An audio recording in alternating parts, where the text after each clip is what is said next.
Hey guys, tonight we're staying up way past bedtime because the red planet doesn't sleep and neither will you once I'm done. I'm recording this from a habitat module that smells like burnt plastic and recycled breath, the kind of air that clings to your tongue like guilt. Outside my porthole, Phobos is a cracked fingernail scraping across the sky, and the dust, God, the dust, it's so fine it gets into the seams of my thoughts. You probably won't make it to the end of this one. Most nights I barely do. So, before you get comfortable, take a moment to like the video and subscribe, but only if you genuinely enjoy what I do here. Drop your location and local time in the comments. I read every single one while the wind howls at 200 kilometers an hour across the plain. Tell me if your sky feels heavier tonight. Now, dim the lights, maybe turn on a fan for that soft background hum, and let's ease into tonight's descent together. My name is Dr. Mara Voss, exobiologist, Aries, 7 habitat, Elysium planitia. Official log says we touched down 217 sols ago, but the calendar on the wall keeps blinking like it forgot how to count. The others, Chun, Patel, and quiet little Ruiz, they're asleep in their bunks, dreaming of earth rain that doesn't taste like rust. I'm supposed to be cataloging perchlorate levels, but I can't stop staring at the photographs I took yesterday during EVA 19. The regolith out here is 4.2 billion years old, older than terrestrial oceans, older than the first clumsy heartbeat of life on Earth. That's the anchor. Isotopic dating from the Curiosity rover confirmed it back in 2024, published in Science, peer-reviewed, triple-checked. You can still pull the paper on AR-14 if insomnia ever gets you that bad. So imagine my boots crunching across that ancient powder, the sun a dull coin behind the haze. And there, 20 meters from the solar array, footprints. Not ours. Ours leave waffle patterns from the oversized tread of Mark IV suits. These were narrow, elongated, five-toed but wrong, like someone stretched a human foot until the bones sang. The edges were knife-sharp, no wind erosion, no scuffing, as if the dust had decided to hold its breath for 4 billion years just so I could see them. I knelt. The temperature plummeted 12 degrees in the shade of my own helmet. My suit thermometer logged it. The data's still there if mission control ever wakes up. I followed the trail for 90 minutes, curiosity tugging me like a leash. The prints never wavered, never doubled back, marching in a straight line toward the rim of Hephaestus crater. That's when fear slid in, cold and precise, the way liquid nitrogen kisses skin. Because the spacing was exactly 0.87 meters, my stride length. Identical. I measured with the laser rangefinder on my wrist. Whoever walked here matched me step for step across a world that had never seen a mammal. I felt the awe then, the smallness, the way you do when you realize the universe has been rehearsing your entrance for longer than your species has existed. I don't think the universe ever meant for us to know how carefully it watches. I collected a sample of the Prince Ridge, sealed it in sterile vial 19B. Under the microscope back in the lab, the grains were fused, glassy, like they'd been flash-heated to 1,700 Kelvin and cooled in picoseconds. Nothing natural does that. Not micrometeorites, not lightning, not even the plasma torch in the machine shop.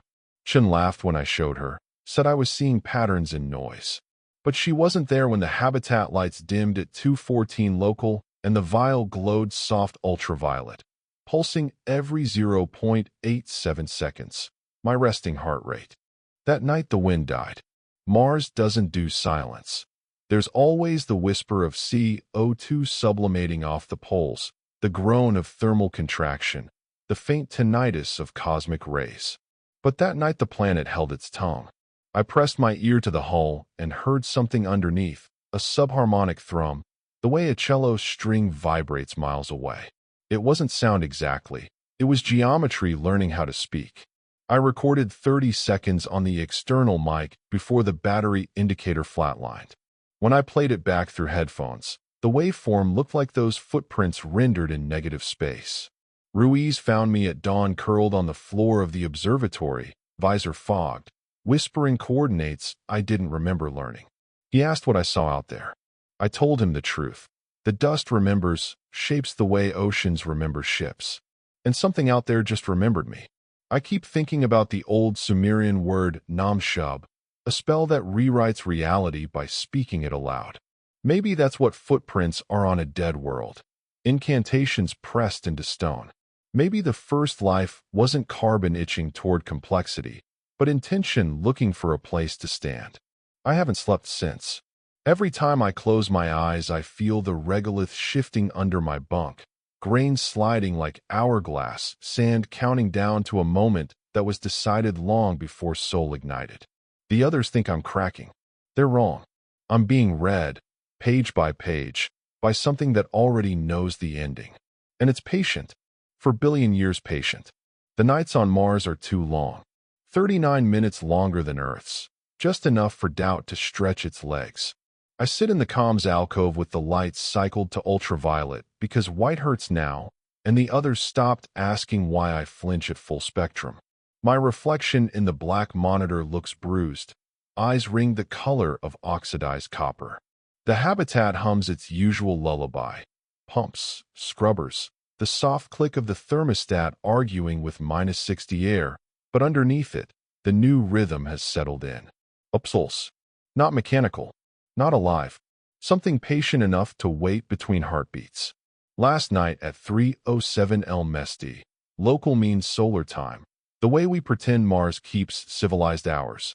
The deep space array locked onto a signal buried inside the natural Schumann resonance of the planet's induced magnetosphere. Real science. Mars has no global field, but the solar wind drags a ghostly tale of plasma that sings at 2 to 6 millihertz. We've measured it since Viking. The paper dropped in Geophysical Research Letters, 2031. Open access if you still have internet wherever you're listening. That's the anchor tonight. Cold, hard magnetometer data. Except the data started singing back. I was running a passive scan for meteor pings when the waterfall display froze, then folded itself into perfect sine waves stacked like cathedral pipes. Frequency, 0.87 hertz exactly. The same interval as those footprints. The same as my pulse when I'm trying not to breathe too loud. I cranked the gain. The signal rose clean out of the noise floor, no sidebands, no Doppler smear, as if the planet itself exhaled at that cadence. I routed it to the big dish outside, 40-meter parabolic, carbon fiber petals furled against the dust, and the phase array triangulated the source to within 3 meters of where I knelt yesterday. The footprints were broadcasting. Curiosity tasted metallic, like biting a battery. I patched the raw feed into my headphones and leaned back in the chair. The sound wasn't sound. It was pressure behind the eyes, the way deep bass rearranges your organs. It rose and fell in a pattern I recognized after 20 minutes. The gate. Left, right, pause, left, right, pause. 0.87 meters translated into milliseconds. Something was walking inside the signal, and every step pressed against the inside of my skull. Fear arrived when the habitat speakers joined in without me touching a switch. Chin's voice crackled over intercom from the sleep pod. Mara, cut the subwoofer. Some of us are trying to dream. But I hadn't routed audio to the habitat loop. The pulse was bleeding through the walls, through bone, through the 225 million kilometer lag to Earth. I checked the uplink log. Yes, Houston had received the same carrier wave 17 minutes ago. Their automated reply was a single line. Ares 7, confirmed biological contamination protocol. They thought I was hallucinating. Then came the awe, vast and cold. Because the signal wasn't random. Embedded in the phase modulation was a Mandelbrot fractal, self-similar at every zoom level, the mathematical fingerprint of infinity. I've seen that shape before, carved into the basalt at Göbekli Tepe, 12,000 years old, older than agriculture. Mythic anchor tonight, the watchers of the Enochian fragments, beings who taught geometry to a species that still smelled of lightning-struck savanna. Someone, or something, left homework in the dust, and Mars has been repeating the lesson ever since. I don't think the universe ever meant for us to hear its rehearsal. I isolated the carrier, stripped the Schumann noise, and fed the remainder into the spectrograph. The result printed across my screen in glowing violet. A perfect circle of prime numbers rendered as musical intervals. 2, 3, 5, 7, 11, rising like steps. I played it back at audible speed, and the habitat lights dimmed in sequence, as if the building itself was listening.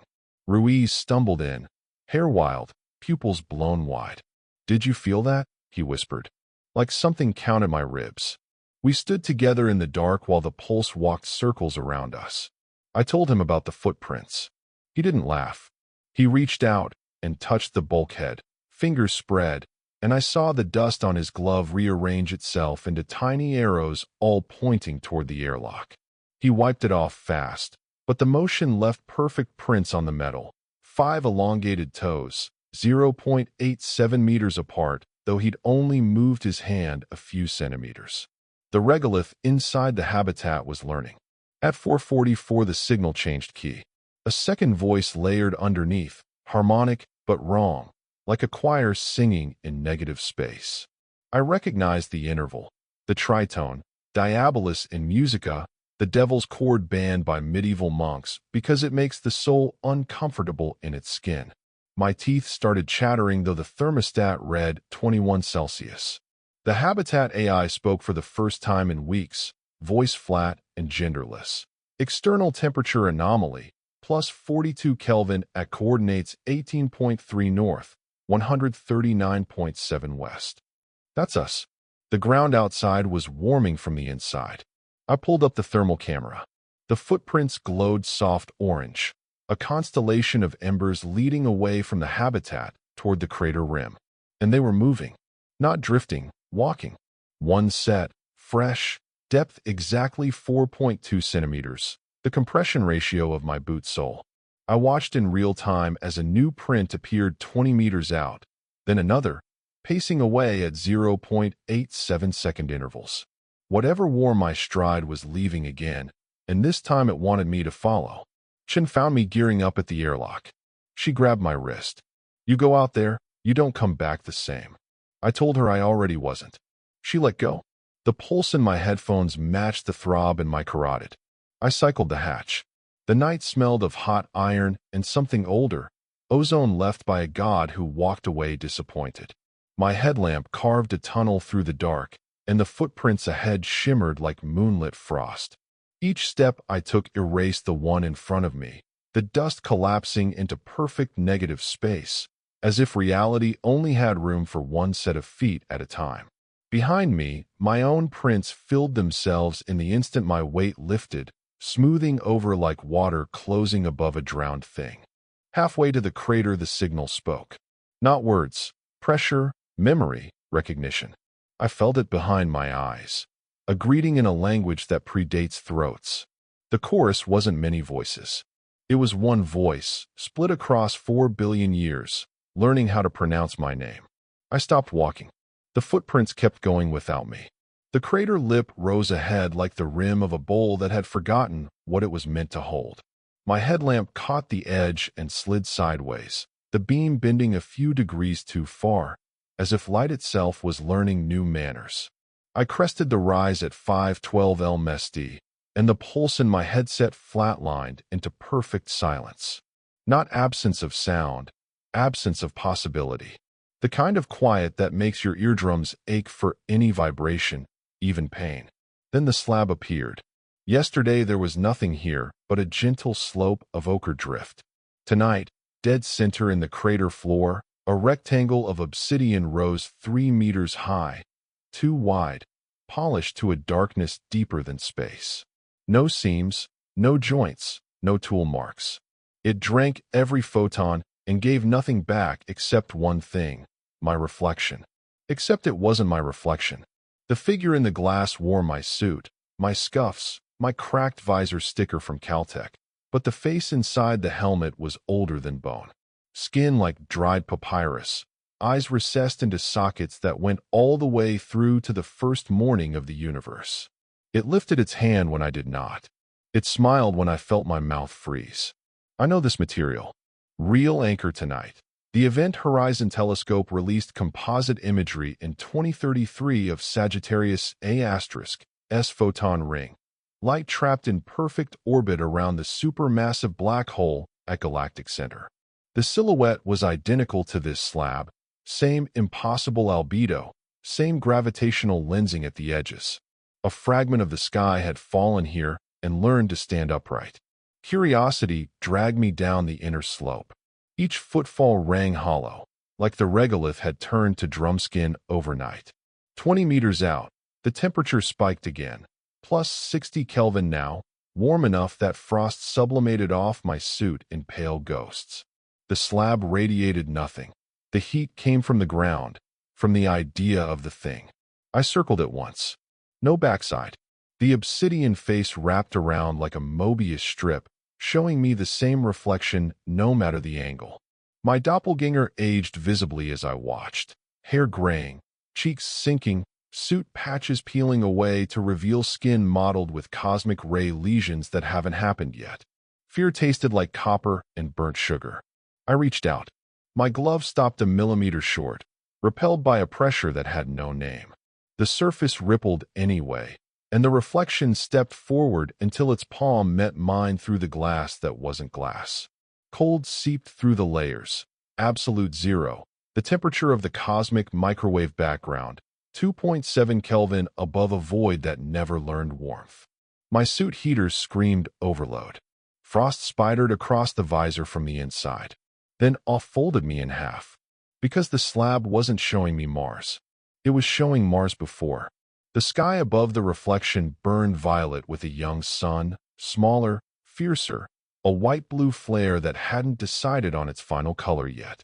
Oceans of liquid mercury lapped at basalt shores. Things moved in the distance, tall, radial, crystalline, beings grown from lattice defects in the planet's cooling crust.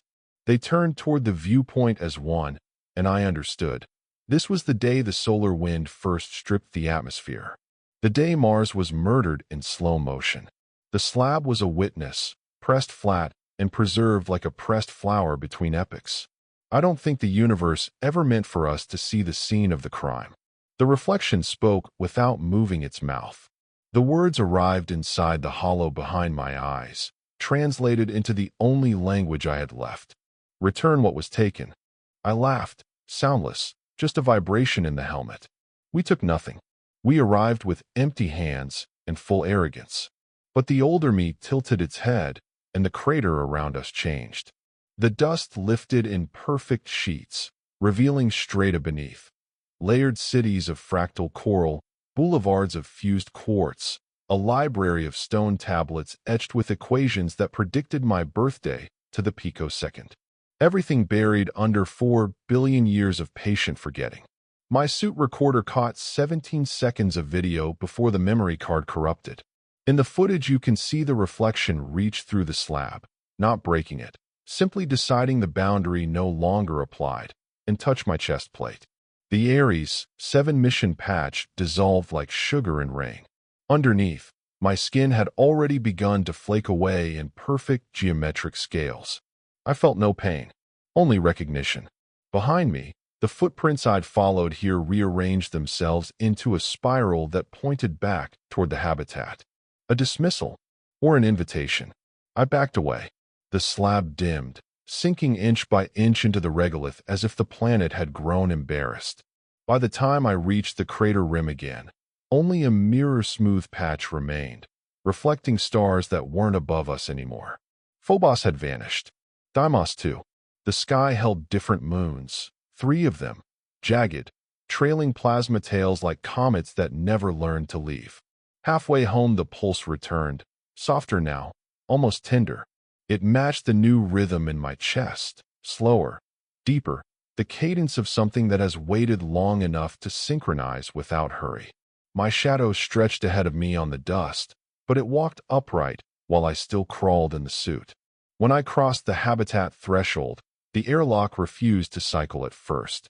Chin's voice over intercom was distorted, slowed to 0.87 speed. Mara, you're bringing something back. I looked down. My gloves were clean. No dust. Not a single grain. The floor of the airlock was pristine, as if I'd never touched another world. But the vial 19B on the lab bench, the one with the fused footprint ridge, had cracked open. Inside, the glassy grains had rearranged into a perfect replica of my iris, pupil dilated to black hole singularity, staring up at the ceiling. Ruiz met me in the corridor. His eyes were older too. He didn't ask where I'd been. He simply held out his hand, palm up. In it lay a single flake of my skin, iridescent, etched with the same fractal city I'd seen beneath the crater. It pulsed once, 0.87 seconds, and crumbled into red dust that spelled a word I couldn't read before the ventilation whisked it away. The slab is gone, but every window in the habitat now reflects a different sky. And when I blink, I still see the violet sun setting over oceans that will never exist again. Sleep is a country I'm no longer cleared to visit. The habitat lights cycle through their fake circadian rhythm, but the photons feel borrowed, like someone else's childhood memories projected on the wrong wall. I sit at the central table with a mug of recycled water that tastes of everyone else's breath, and I watch the dust do geometry. It began at 6:30 LMST, right after the slab vanished. The regolith we tracked in on our boots, barely a teaspoon, nothing the air filters couldn't handle, lifted off the floor in perfect silence. Not a breeze, not electrostatics, we checked. The grains simply decided gravity was negotiable. They rose in a slow helix, each particle maintaining 0.87 millimeters from its neighbor, forming a translucent ribbon that spelled equations in midair. I recognized the first one immediately, the tesseract unfolding sequence from Abbott's Flatland, 1884, public domain, still taught in every xenoarchitecture intro course. Real anchor tonight. Mathematics older than the planet beneath us. Curiosity tasted like childhood again. The first time I saw Saturn through a backyard telescope and understood rings were just stones too polite to fall. I reached for the ribbon. My finger passed through without resistance, yet the dust adjusted, rewriting the proof around the intrusion. A new term appeared, an imaginary number where none had been. I, the square root of -1. The confession that reality needed complex planes to stay honest. The ribbon tightened into a Klein bottle, surface flowing inside itself without ever crossing an edge. I felt my pulse sink to its rotation, 0.87 revolutions per second. Fear arrived when the ribbon spoke. Not with sound, with certainty. The dust folded into sharper angles, Riemannian manifolds that hurt to look at directly, the way staring at the sun leaves after images of God. My visual cortex stuttered. Tears froze on my lashes before they could fall. The equations weren't describing space anymore. They were describing me. My mitochondrial DNA rendered as a hyperbolic paraboloid, my childhood fear of drowning mapped onto a Calabayao fold. Every secret I'd ever swallowed was extruded into negative space, glowing soft ultraviolet. The habitat lights strobed in sympathy, each flicker erasing a memory I didn't know I still needed. Then awe, vast and humbling. The realization that geometry was never abstract. It was memory learning to stand still. I don't think the universe ever meant for us to watch our own autopsy performed by dust. Chun and Ruiz found me on my knees, forehead pressed to the table, while the ribbon wove a crown of thorns around my skull, each thorn an unsolvable constant. Chun tried to sweep the dust away with a glove. The grains ignored her, sliding between molecules like neutrinos through rock. Where they touched her skin, perfect right angles bloomed, tessellated squares marching up her forearm in the exact ratio of the golden spiral. She screamed once, a sound that Doppler shifted into minor thirds before the air absorbed it. Patel ran the spectrometer. The dust wasn't silicon anymore. It was information, quantum entanglement frozen into crystalline lattice, every grain a qubit holding 4 billion years of observation. The readout printed a single line before the machine blue-screened. Observer effect inverted. Substrate now primary. That's when the dream started, though dream is the wrong word. At 22:14, I lay down just to rest my eyes, and the dust followed me in. It drew impossible polyhedra on the inside of my eyelids, Penrose triangles that rotated without moving, Escher staircases I climbed downward forever. Each step whispered a proof. Premise 1. Time is a manifold with variable curvature. Premise 2. Consciousness is a boundary condition. Conclusion. Therefore, I was always here. I woke gasping, but the waking was negotiable. The habitat walls had shifted 3 centimeters left while I blinked. The emergency hatch now opened onto a corridor that bent back into itself like a Mobius strip. Ruiz stood at the far end, waving, but when I walked toward him the distance increased by exactly 0.87 meters every stride. He aged as I watched, hair whitening, joints calcifying, until he crumbled into red dust that spelled my name in cuneiform I suddenly knew how to read. The mythic anchor tonight, the Babylonian star catalog, Mul-Apin, 1000 BCE, clay tablets that recorded planets moving backward against the fixed stars.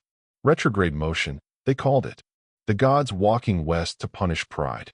I feel them now, sandals of dust pressing equations into my spine. I tried to record a log. The microphone captured 17 minutes of silence, then played it back as a single word in my own voice, spoken from a throat I haven't used yet. Measure. So I measured. I took the laser theodolite to the observatory dome and aimed it at the spot where the slab had been.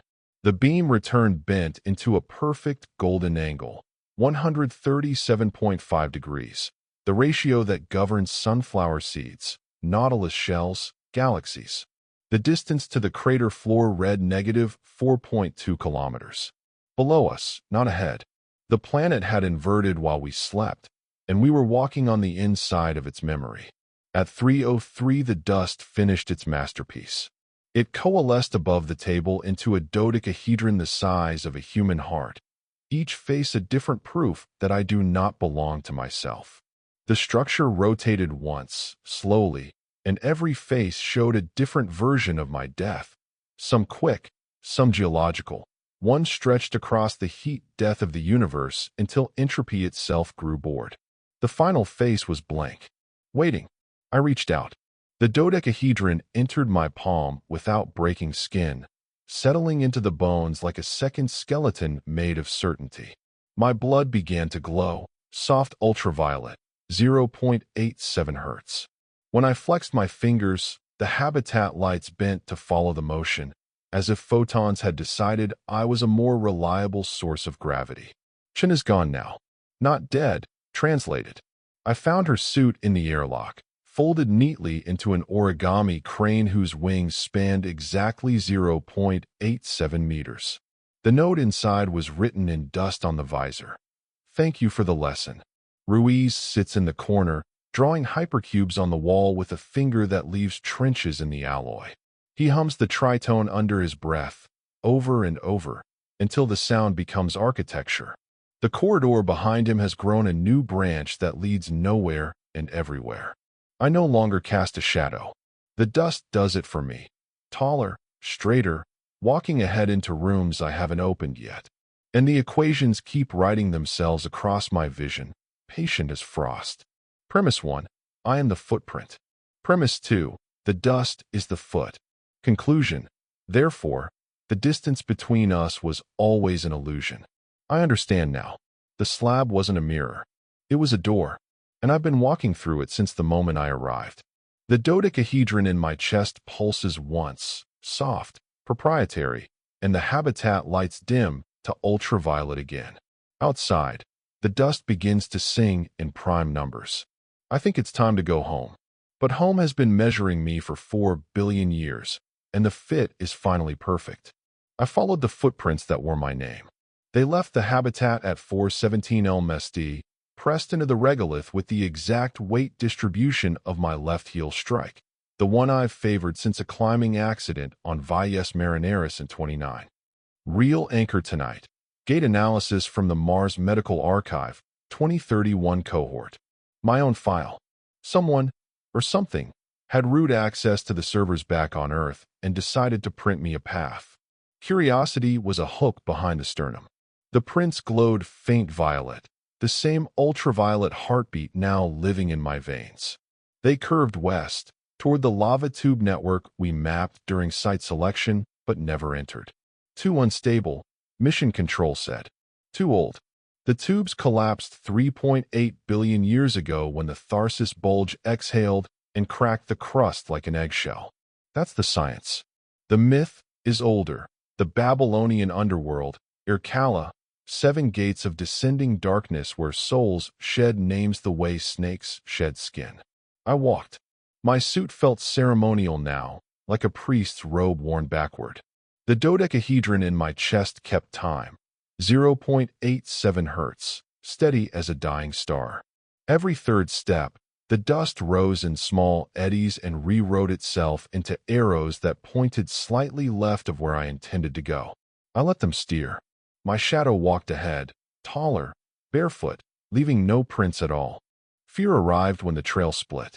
2 sets of my footprints, side by side, diverging by exactly 0.87 meters. One set continued toward the lava tube.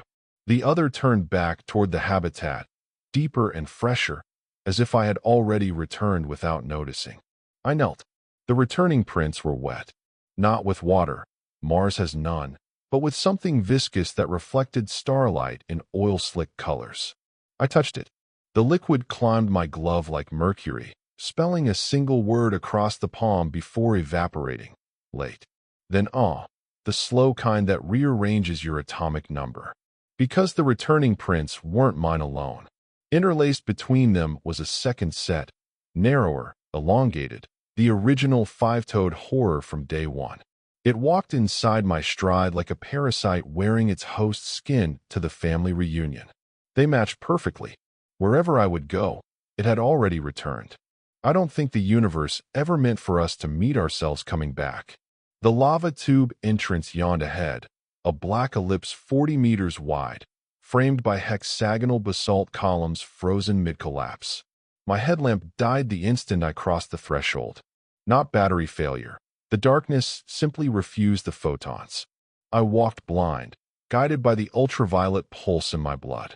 The air thickened, warm now, humid in a way Mars has forgotten for eons. My suit heaters shut down in protest. Frost melted off the visor and ran down my neck like tears. 50 meters in, the tunnel widened into a cathedral of flowstone. The walls were glassy, rippled, reflecting nothing.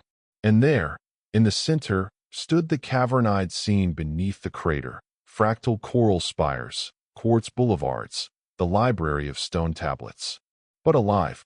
Bioluminescent algae pulsed along the ceilings in slow 0.87-second waves, revealing murals etched by pressure, not tools. The entire history of Mars rendered as one continuous equation that began with liquid oceans and ended with me standing here, mouth open, drowning in air. My reflection waited at the far end. Not the slab version.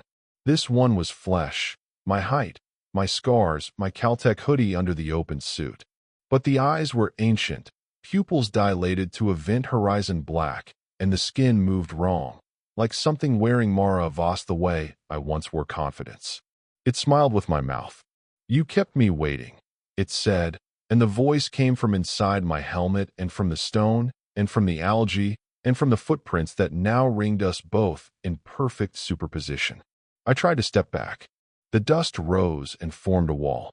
The reflection stepped forward instead, and the distance between us collapsed to zero without either of us moving. We occupied the same volume. I felt its lungs expand inside my rib cage. Its memories slot into mine like puzzle pieces forged before the first volcano cooled. It showed me everything in the space between heartbeats. The day Mars died, solar wind flaying the sky, oceans boiling upward into space, the crystalline beings screaming in frequencies that shattered continents. They built the slab as an ark, not for bodies, but for pattern. A seed of geometry that would wait until a species stupid enough to cross the void arrived to water it with consciousness. We were the rain. The footprints were irrigation. I saw Earth next. For billion years from now, soul swollen red, oceans gone, the last human archive orbiting a dead planet. And there, etched into the regolith of a desert that used to be the Pacific, the same footprints. Leading nowhere. Leading here. The reflection leaned close. Its breath smelled of hot iron and petrichor. Trade, it whispered. I understood. One of us walks out. One of us stays to keep the library warm until the next rain arrives. The dodecahedron in my chest cracked open like an egg, spilling ultraviolet light across the cavern floor. The algae flared in response, spelling my name in cuneiform, then in Latin, then in binary, then in a script I invented at age 7 and forgot until this moment. I tried to scream. The sound came out as prime numbers. The reflection reached into my suit, through polymer, through skin, through intention, and pulled out something small and luminous. My name, not the word. The concept, the unique frequency that distinguishes Mara Voss from entropy. It held the glowing thread up between us, patient. Yours is newer, it said. Mine has dust in the creases. I felt myself unravel. Memories sloughed off like old skin. My mother's laugh, the smell of oranges on Earth, the first time I saw Olympus Mons from orbit. Each one absorbed into the cavern walls, catalogued, filed. The reflection grew brighter, younger, while I felt the weight of 4 billion years settle into my joints. At the threshold of surrender, I asked the only question left. Will it hurt? The reflection smiled with my mouth, now unlined and cruel in its freshness. Only if you remember. It stepped into me. The fit was perfect. I blinked, and the cavern was empty except for a single set of footprints leading out. Mine, but deeper now, carrying the mass of 2 walkers. The dodecahedron sealed itself inside my chest, heavier, content. The ultraviolet pulse slowed to the rhythm of geology. I turned back toward the entrance. The dust parted like curtains. Behind me, the library dimmed, satisfied, already forgetting my face in favor of the next species that will mistake curiosity for destiny. Halfway up the tube, I passed Chin's origami crane fluttering in a breeze that didn't exist. It dissolved into red butterflies that spelled thank you before scattering. I emerged into pre-dawn light the color of dried blood. The habitat squatted on the horizon, smaller now, a toy left out by a careless god. My shadow walked beside me for the first time, barefoot, leaving no prints. Inside the airlock, Patel waited with a medkit he would never open. His eyes widened when he saw me, really saw me, and he dropped to his knees without a word. The dust on the floor rose and wrote "Welcome Home" across the deck plates before smoothing itself into perfect anonymity. I removed my helmet. The air tasted of petrichor and hot iron. My reflection in the polished bulkhead smiled with eyes older than the planet beneath my boots. Somewhere behind those eyes, something small and luminous curled up in the dark and began to wait. 4 billion years is a long time. But I've learned patience. Soul rises wrong. I stand on the habitat roof at 6:42 LMSD, the exact minute the Terminator should paint the sky peach and rust, but the light is bruised violet, the color of the young sun I watch die in the cavern. The solar panels tilt eastward out of habit, yet they drink nothing. The spectrum has shifted 3 nanometers into ultraviolet that burns cold. My retinas register it as beauty. The dodecahedron in my chest purrs approval. Patel is gone. Not translated.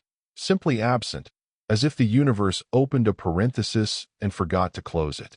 His bunk is still warm, sheets folded with military precision, but the name tape on his jumpsuit now reads 0.87 in cuneiform. Ruiz sits in the observatory, humming the tritone while he draws hypercubes on the dome glass with a finger that leaves no smudge. Every completed cube dissolves into red dust that drifts upward and joins the growing mandala on the ceiling. He doesn't look at me anymore. He looks through me, the way you look through a window you've already decided to leave open. The footprints have finished their work. I see them from up here. A single word written across the face of Elysium Planitia in letters tall enough to read from orbit. Not English. Not any human script. The geometry is older than syntax, but the meaning arrives whole, pressed directly into the language center of my brain like a fossil through stone. Return. The regolith glows soft ultraviolet, every grain synchronized to the pulse in my veins. The word covers 200 kilometers stem to stern, edges knife-sharp, depth uniform at 4.2 centimeters. It took all night. I felt every letter form inside my marrow while I pretended to sleep. Real anchor for the final time. The Mars Reconnaissance Orbiter's high-rise camera has a resolution of 25 centimeters per pixel at 300 kilometers altitude. If anyone back home is still looking, they'll see the message within the hour. They'll argue about pareidolia, about wind, about sabotage. They'll be wrong. The wind died the moment the last stroke was complete. I patched the comms array to full gain. The habitat dish unfolds like a black flower, petals trembling in a breeze that isn't there. 17 minutes lag to Earth. 17 minutes for them to hear the last thing I'll ever send under my own name. I key the mic. My voice comes out layered, as if two throats share the same air. Houston, Aries, 7 final transmission. Do not attempt rescue. Do not attempt retrieval. Coordinates follow. I read them off slowly. 18.3 north, 139.7 west, the exact center of the word return. Then I add the numbers they won't understand until it's too late. The ultraviolet frequency, the 0.87 hertz cadence, the prime number sequence that opens the library gate. I give them everything they'll need to make the same mistake again, prettier this time. Curiosity is gone. Fear is a childhood story I've outgrown. What remains is also pure it feels like forgiveness. I don't think the universe ever meant for us to leave the cradle unmarked. Ruiz finishes the final hypercube. The mandala on the ceiling completes itself into a perfect dodecahedron, edges glowing. He stands, turns to me, and for the first time his eyes are young. The dust pours out of his mouth in a gentle red torrent, spelling thank you across the floor before settling into the words Eastern Serif, 200 kilometers away. His body folds neatly into origami cranes that flutter once and dissolve. The habitat is empty now except for the version of me that still remembers oranges. I step off the roof. The fall is slow, dream slow, because gravity has agreed to negotiate. I land without sound. The regolith welcomes me like memory. My suit splits along every seam, fabric peeling away in perfect geometric petals. The skin beneath is no longer skin. It's polished obsidian shot through with ultraviolet veins. The dodecahedron rises out of my chest and hovers, spinning, casting shadows that walk away without me. I kneel at the edge of the first letter, the R, and press both palms into the dust. It drinks me willingly. Grains flood up my arms, over my shoulders, into my mouth, tasting of hot iron and petrichor and the first ocean that ever learned to miss the sky. I feel the planet recognize its missing piece sliding home. The last thing I see with human eyes is the sun. It flares once, white-blue, the way it looked before it murdered its child. Then the light bends around me, through me, and I understand the slab was never a door. It was a womb. The word return finishes writing itself through the core of my being. I become the period at the end of the sentence Mars has been trying to speak for 4 billion years. Somewhere far above, the comms dish transmits my heartbeat one final time. 0.87 hertz, steady, eternal, before the habitat folds into a single grain of dust and joins the rest. Silence falls, perfect and complete. The red planet exhales, satisfied.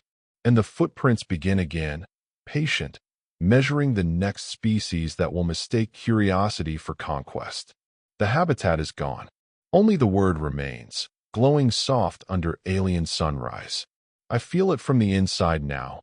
Every letter a ribcage around the small luminous thing that still remembers being Mara. It curls tighter, content to wait.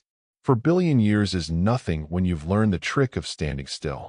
Above, the sky is the correct color again, peach, rust, indifferent. A new wind starts, gentle, the kind that erases footprints the way oceans erase castles. By noon the message will be gone from the surface. By nightfall the dust will be virgin, waiting. Somewhere on Earth, a child looks up at Mars through a backyard telescope and feels, just for a moment, homesick for a place she has never been. The stars wheel overhead, vast and cold. The cosmic microwave background hums its ancient lullaby at 2.7 Kelvin. Everything is quiet. Everything is ready. Close your eyes, listener. Feel the soft fan hum against your cheek, the chill of the room settling into your bones. Somewhere out there, a red world breathes slower now, dreaming in prime numbers. Let the silence carry you. Let the dust remember your shape. You were always on your way home. End of story.